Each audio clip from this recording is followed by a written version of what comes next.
বন্ধুগণ, ডেভিডসন এবং ক্রিপ্টোর ইতিহাস নিয়ে, ক্রিপ্টোকারেন্সির ইতিহাস নিয়ে আজকে আপনাদের সম্মুখে আলোচনা করব এই ভিডিওতে।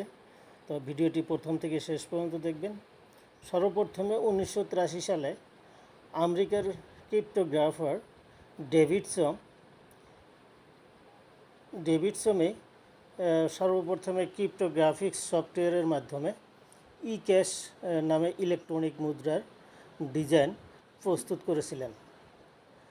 ঠিক তারপরেই 1995 সালে আমেরিকায় ডিজি ক্যাশ সফটওয়্যারের মাধ্যমে এই ইলেকট্রনিক মুদ্রা অর্থাৎ ই মুদ্রা সর্বপ্রথম চালু করা হয়। ব্যাংকের টাকা উইথড্রল করার জন্য এই সফটওয়্যারের মাধ্যমে বা পেয়ার টু পেয়ার টেকনোলজির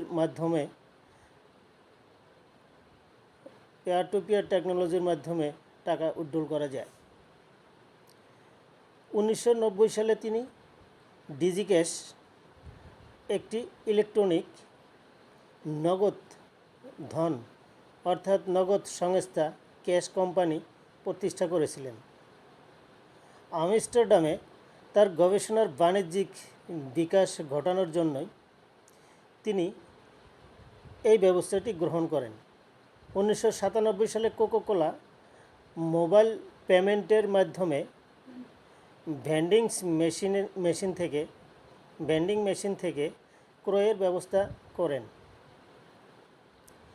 এই সফটওয়্যারটি সম্পূর্ণরূপে এনক্রিপ্টেড করা ছিল। ইলেকট্রনিক মুদ্রা অর্থাৎ ই মুদ্রা গ্রহণ করা ব্যক্তি একটি খাস এনক্রিপ্টেড কি মাধ্যমে প্রাপ্তি নিশ্চিতকরণের সিস্টেম করা আছে। তারপর সফটওয়্যারটির প্রাইভেসি সিকিউরিটি খুব সুরক্ষিত ছিল। এই সফটওয়্যার প্রয়োগের ব্যাপারে ব্যাংক, সরকার বা অন্য কোনো থার্ড পার্টি সংস্থা মুদ্রা ট্রানজ্যাকশন ট্র্যাক করতে পারে না। সফটওয়্যারটি সম্পূর্ণ সেফ অ্যান্ড সিকিউর ছিল। তারপর 1996 সালে আমেরিকার একটি ন্যাশনাল সিকিউরিটি এজেন্সি এই আভাসী মুদ্রার বিষয়ে জনগণের মাঝে প্রচার করার উদ্দেশ্যে এক খবর পেপার প্রকাশ করেছিলেন।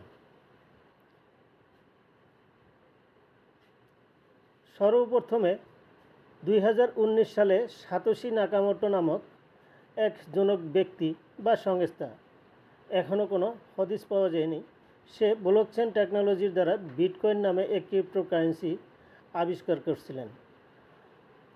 তারপর বিটকয়েনের পরপর Ethereum, BNB, USDT, Ripple, BUSD, পিভিসিমেটা এবং অন্যান্য বহুত কয়েন মার্কেটের আগমন ঘটে। তো বিশেষ করে কয়েনগুলি দেখা যায় এর মার্কেট রেট বাড়তে থাকে, কমতে থাকে। ক্রিপ্টোকারেন্সি থেকে মিলিয়ন সফল মনীষীদের মধ্যে যেমন রয়েছে Changpeng Zhao, Elon Musk, Chris Larsen, Joseph Lubin. বন্ধুগণ, ভিডিওটি যদি ভালো লেগে থাকে চ্যানেলটি সাবস্ক্রাইব করুন, সঙ্গে থাকুন, ভিডিওটি শেয়ার করুন, লাইক করুন। Thank you guys. আবার দেখা হবে নেক্সট ভিডিওতে।